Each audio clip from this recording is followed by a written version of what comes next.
नमस्कार दोस्तों, Radhe Radhe. Welcome back to your YouTube channel हमारी संस्कृति हमारी धरोहर।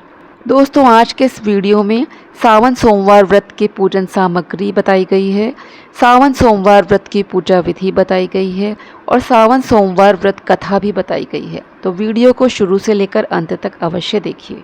सावन सोमवार में आप मंदिर में भी पूजा कर सकते हैं और घर पर भी कर सकते हैं।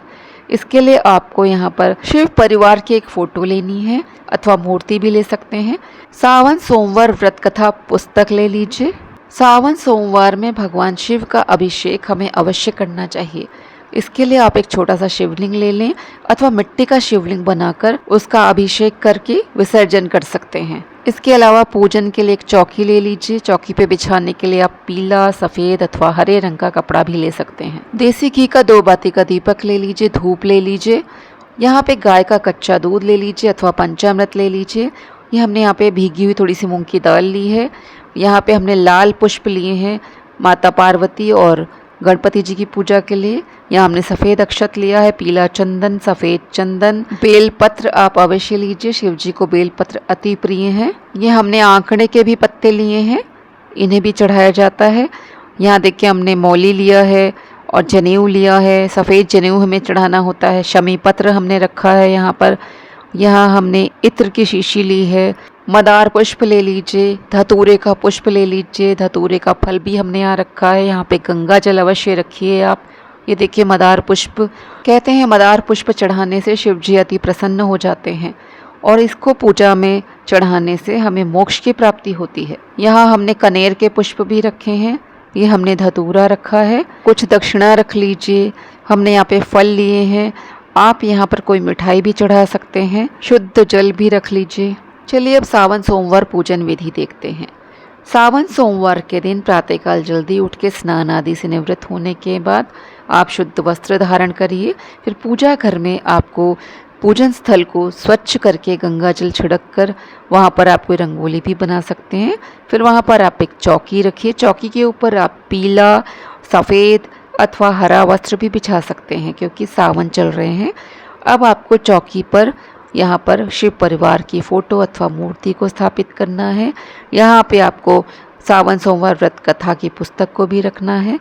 यहाँ हमने चौकी के ऊपर दीपक प्रज्वलित करके रख दिया है और वहाँ हमने धूप भी जला दी है। यहाँ हमने शिवलिंग और नंदी जी को भी स्थापित कर दिया है। अब हम सबसे पहले जल से यहाँ पर शुद्धिकरण कर रहे हैं। यहाँ हमने फ़ोटो पे कलावा अर्पित कर दिया है, लाल पुष्प अर्पित कर दिए हैं माता पार्वती और गणपति जी को। इनको बिलपत्र भी चढ़ा दिया है। यहाँ हम दीपक का भी पूजन कर रहे हैं। यहाँ सबका पूजन करने के बाद अब हम यहाँ पर शिव जी का अभिषेक करेंगे। यहाँ हम सबसे पहले शुद्ध जल से शिव जी का अभिषेक करेंगे। यहाँ हमें ध्यान देना चाहिए कि अभिषेक करते समय जल की धारा टूटनी नहीं चाहिए। अब हम यहाँ दूध से अभिषेक कर रहे हैं। हम पुनः शुद्ध जल से अभिषेक कर रहे हैं। अंत में हम यहाँ पर गंगा जल से अभिषेक कर रहे हैं। अभिषेक के इस जल को हम पूरे घर में छिड़क देते हैं। इसको तुलसी के गमले के अलावा अन्य किसी भी गमले में डाल सकते हैं। अब हमने चौकी के ऊपर एक बिल्वपत्र का आसन दिया है। इसके ऊपर हमने शिवलिंग को स्थापित करा है। हमने एक साफ वस्त्र से शिवलिंग का अंग पोषण कर दिया है।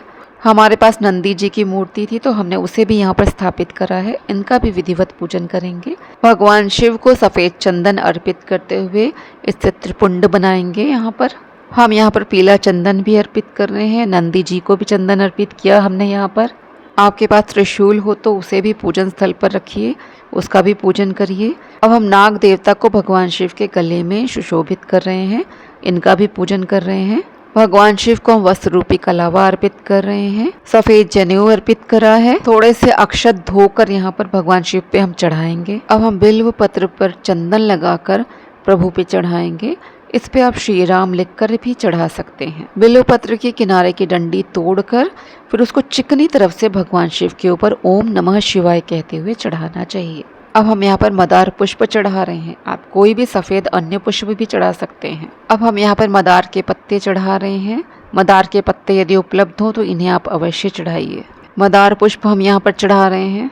मंदार मालाम कुलितालकाय कपाल मालाम शशशेखराय दिव्यांबराय च दिगंबराय नमः शिवाय च नमः शिवाय। हमने धतूरे का पुष्प चढ़ा दिया है, कनेर पुष्प चढ़ा दिए हैं, ये सभी शिव जी को बहुत प्रिय हैं। यहाँ हम शमी पत्र भी चढ़ा रहे हैं, धतूरा भी चढ़ा रहे हैं। आपको जो भी सामग्री मिल जाए, जो भी सामग्री उपलब्ध हो उसे चढ़ाइए। जो सामग्री नहीं मिल रही है तो हाथ जोड़कर प्रभु से क्षमा मांग लीजिए, क्षमा याचना कर लीजिए। अब हम यहाँ पर भीगी हुई मूंग की दाल चढ़ा रहे हैं। भीगी मूंग की दाल भी हमें चढ़ानी चाहिए। भगवान शिव के प्रिय भांग हमने अर्पित कर दी उन्हें। ये हम दूर्वा यहाँ पे गणपति जी को चढ़ाना भूल गए थे, हम वहाँ चढ़ा रहे हैं। नंदी जी को भी हम यहाँ पर दूर्वा अर्पित कर रहे हैं, पुष्प अर्पित कर रहे हैं। अब हम भोलेनाथ को यहाँ पर इत्र लगा रहे हैं। यहाँ हम फल और मिठाई का भोग लगा रहे हैं। यहाँ हमने केला और आम मौसमी फल ले लिए हैं। आप हरे फल, अमरूद चढ़ा सकते हैं, बेर चढ़ा सकते हैं, जो भी फल उपलब्ध हो आप चढ़ाइए यहाँ पर। अंत में यहाँ पे जल का भोग भी लगा दीजिए। अब हाथ में अक्षत और पुष्प लेकर हमें सावन सोमवार व्रत कथा को पढ़ना अथवा सुनना चाहिए। श्रावण सोमवार व्रत कथा। श्रावण सोमवार की कथा के अनुसार अमरपुर नगर में एक धनी व्यापारी रहता था। दूर दूर तक उसका व्यापार फैला हुआ था। नगर में उस व्यापारी का सभी लोग मान सम्मान करते थे। इतना सब कुछ होने पर भी वह व्यापारी अंतर मन से बहुत दुखी था, क्योंकि उस व्यापारी का कोई पुत्र नहीं था। दिन रात उसे एक ही चिंता सताती रहती थी, उसकी मृत्यु के बाद उसके इतने बड़े व्यापार और धन संपत्ति को कौन संभालेगा। पुत्र पाने की इच्छा से वह व्यापारी प्रति सोमवार भगवान शिव की व्रत पूजा किया करता था। सायंकाल को व्यापारी शिव मंदिर में जाकर भगवान शिव के सामने घी का दीपक जलाया करता था। उस व्यापारी की भक्ति देखकर एक दिन पार्वती जी ने भगवान शिव से कहा, हे प्राणनाथ, वह व्यापारी आपका सच्चा भक्त है। कितने दिनों से यह सोमवार का व्रत और पूजा नियमित कर रहा है। भगवान आप इस व्यापारी की मनोकामना अवश्य पूर्ण करें। भगवान शिव ने मुस्कुराते हुए कहा, हे पार्वती, संसार में सबको उसके कर्म के अनुसार फल की प्राप्ति होती है। प्राणी जैसा कर्म करते हैं उन्हें वैसा ही फल प्राप्त होता है। इसके बावजूद पार्वती जी नहीं मानी। उन्होंने आग्रह करते हुए कहा कि नहीं प्राणनाथ, आपको इस व्यापारी की इच्छा पूरी करनी ही पड़ेगी। यह आपका अनन्य भक्त है, प्रति सोमवार आपका विधिवत व्रत रखता है और पूजा अर्चना के बाद आपको भोग लगाकर एक समय भोजन ग्रहण करता है। आपको इसे पुत्र प्राप्ति का वरदान देना ही होगा। पार्वती का इतना आग्रह देखकर भगवान शिव ने कहा, तुम्हारे आग्रह पर मैं इस व्यापारी को पुत्र प्राप्ति का वरदान देता हूँ, लेकिन इसका पुत्र 16 वर्ष से अधिक जीवित नहीं रहेगा। उसी रात भगवान शिव ने स्वप्न में उस व्यापारी को दर्शन देकर उसे पुत्र प्राप्ति का वरदान दिया। उसके पुत्र के 16 वर्ष तक जीवित रहने की बात भी बताई। भगवान के वरदान से व्यापारी को खुशी तो हुई, लेकिन पुत्र की अल्पायु की चिंता ने उस खुशी को नष्ट कर दिया। व्यापारी पहले की तरह सोमवार का विधिवत व्रत करता रहा। कुछ महीने पश्चात उसके घर अति सुंदर पुत्र उत्पन्न हुआ। पुत्र जन्म से व्यापारी के घर में खुशियां भर गई। बहुत धूमधाम से पुत्र जन्म का समारोह मनाया गया। व्यापारी को पुत्र जन्म की अधिक खुशी नहीं हुई, क्योंकि उसे पुत्र की अल्प आयु के रहस्य का पता था। यह रहस्य घर में किसी को नहीं मालूम था। विद्वान ब्राह्मणों ने उस पुत्र का नाम अमर रखा। जब अमर 12 वर्ष का हुआ तो शिक्षा के लिए उसे वाराणसी भेजने का निश्चय हुआ। व्यापारी ने अमर के मामा दीपचंद को बुलाया और कहा कि अमर को शिक्षा प्राप्त करने के लिए वाराणसी छोड़ आओ। अमर अपने मामा के साथ शिक्षा प्राप्त करने के लिए चल दिए। रास्ते में जहाँ भी अमर और दीपचंद रात्रि विश्राम के लिए ठहरते, वहीं यज्ञ करते हुए ब्राह्मणों को भोजन कराते थे।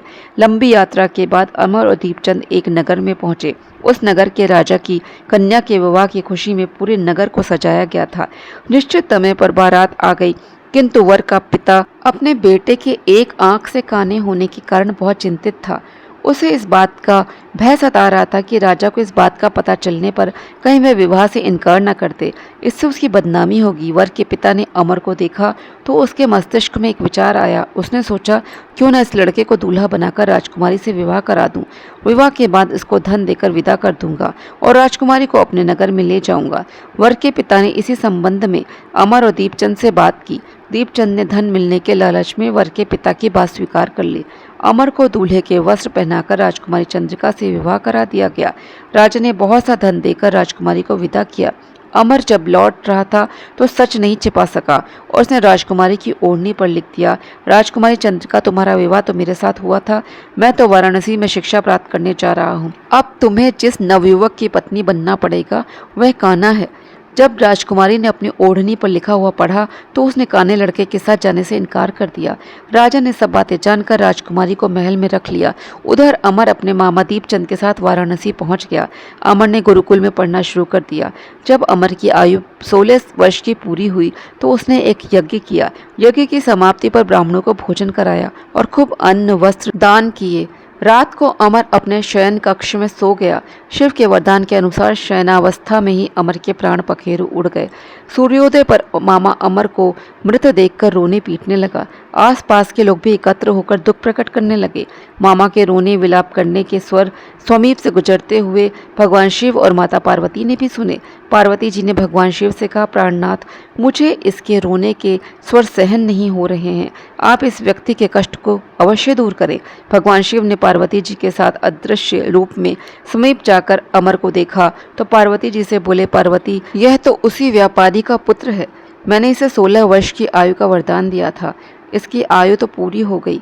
पार्वती जी ने फिर भगवान शिव से निवेदन किया, हे प्राणनाथ, आप इस लड़के को जीवित करें, नहीं तो इसके माता पिता पुत्र की मृत्यु के कारण रो रो कर अपने प्राणों का त्याग कर देंगे। इस लड़के का पिता तो आपका परम भक्त है, वर्षों से सोमवार का व्रत करते हुए आपको भोग लगा रहा है। पार्वती के आग्रह करने पर भगवान शिव ने उस लड़के को जीवित होने का वरदान दिया और कुछ ही पल में वह जीवित होकर उठ बैठा। शिक्षा समाप्त करके अमर मामा के साथ अपने नगर की ओर चल दिया। दोनों चलते हुए उसी नगर में पहुंचे जहां अमर का विवाह हुआ था। उस नगर में भी अमर ने यज्ञ का आयोजन किया। समीप से गुजरते हुए नगर के राजा ने इस यज्ञ का आयोजन देखा। राजा ने अमर को तुरंत पहचान लिया। यज्ञ की समाप्ति होने पर राजा अमर और उसके मामा को महल में ले गया और कुछ दिन महल में रखकर बहुत सा धन वस्त्र देकर राजकुमारी के साथ विदा किया। रास्ते में सुरक्षा के लिए राजा ने बहुत से सैनिकों को भी साथ भेजा। दीपचंद ने नगर में पहुंचते ही एक दूत को घर भेजकर अपने आगमन की सूचना भेजी। अपने बेटे अमर के जीवित वापस घर लौटने की सूचना से व्यापारी बहुत प्रसन्न हुआ। व्यापारी ने अपनी पत्नी के साथ स्वयं को एक कमरे में बंद कर रखा था। भूखे प्यासे रहकर व्यापारी और उसकी पत्नी बेटे की प्रतीक्षा कर रहे थे। उन्होंने प्रतिज्ञा कर रखी थी, यदि उन्हें अपने बेटे की मृत्यु का समाचार मिला तो दोनों अपने प्राण त्याग देंगे। व्यापारी अपनी पत्नी और मित्रों के साथ नगर के द्वार पर पहुंचा।